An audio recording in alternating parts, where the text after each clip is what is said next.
Good morning friends, good morning to all of you. I am Subir sir from Hope Coaching Center, खीरू चौक, भट्टा बाजार, पूर्णिया। और आज class 9 के लिए चैप्टर आपका वही है, is matter around us pure. उसमें कल आपको एक चार्ट के माध्यम से थोड़ा सा बताया गया था, अब उसको डिटेल्स में पढ़ेंगे। सबसे पहला है, आपको कल बताया गया था कि मैटर जो है वो दो टाइप के होते हैं, प्योर सब्सटेंस और इम्प्योर सब्सटेंस। तो देखिए लिखा हुआ है, if the material consist of only one kind of particles. अगर कोई मटेरियल है जो सिर्फ एक काइंड ऑफ पार्टिकल से बना हो तो उसको प्योर सब्सटेंस कहेंगे, और अगर दो या दो से अधिक पार्टिकल से बना हो तो उसको मिक्सचर कहेंगे, मतलब इम्प्योर सब्सटेंस कहेंगे। अब आपको बताया गया था कि प्योर सब्सटेंस में एलिमेंट और एलिमेंट होता है। चलिए, एलिमेंट क्या होता है? An element is defined as a pure substance that contain only one kind of atoms. आपको कल भी बताया गया था कि एलिमेंट जो है वो प्योर सब्सटेंस है और वो only one kind of atom से बना होता है, और इसको हम लोग फिजिकल या केमिकल दोनों में से किसी मेथड से सेपरेट नहीं कर सकते हैं। हाइड्रोजन है तो इसको आप कुछ भी अलग नहीं कर सकते हैं, क्योंकि ये एक ही टाइप्स के एटम से बना हुआ होता है। ऑक्सीजन है तो ये एक टाइप के एटम से बना हुआ है, तो इसको अलग क्या करेंगे हम? On the basis of physical properties, physical properties की मदद से एलिमेंट को तीन पार्ट में डिवाइड किया जाता है। कल भी बताया गया था, मेटल, नॉन मेटल और मेटलॉइड्स।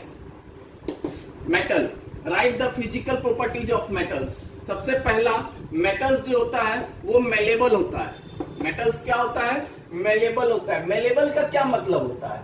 मेलेबल का मतलब होता है कि इसको हम बीट करके मतलब ठोक ठाक के एक सीट बना सकते हैं, पतला सीट। जैसे आप लोहा की दुकान में जाते हैं, एक लोहा लेके जाते हैं, बोलते हैं हमको इसको चदरा टाइप का बना दीजिए, तो इसका मतलब कि मेटल जो है वो क्या है? मेलेबल है। इसको हम थिन सीट में कन्वर्ट कर सकते हैं।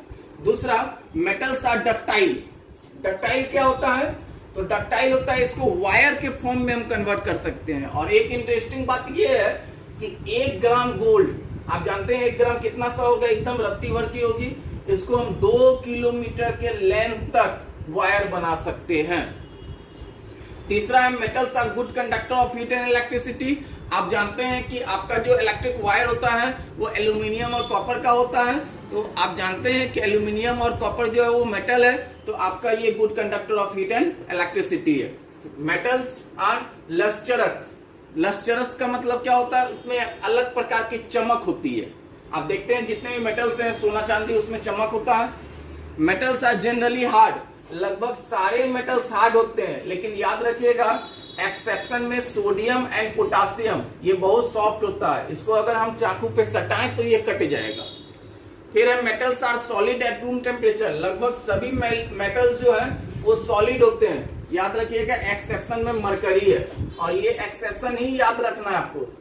ऐसा पूछेगा कि ऐसा एक मेटल का नाम बताइए जो कि लिक्विड फॉर्म में होता है, तो आप जानते हैं कि सारे मेटल सॉलिड होता है, तो भैया अब लिक्विड फॉर्म में कौन होगा?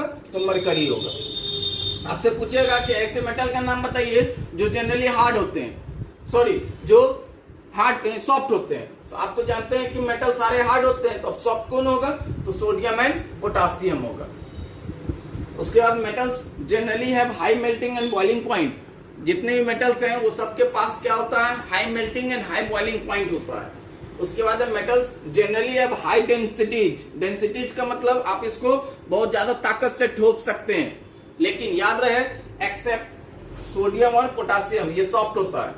फिर मेटल्स आर सोनोरस। सोनोरस का मतलब जिससे अच्छी ध्वनि निकलती हो। जैसे आप पूजा पाठ में घंटी का इस्तेमाल करते हैं, तो घंटी आपका मेटल है, इसीलिए उससे अच्छी आवाज निकलेगी। अब लकड़ी से आप अगर ठोकोगे तो आपको आवाज कितना अच्छा निकलेगा आपको बताएंगे। अब है आपका प्रॉपर्टीज ऑफ नॉन मेटल्स। तो non metals are not malleable.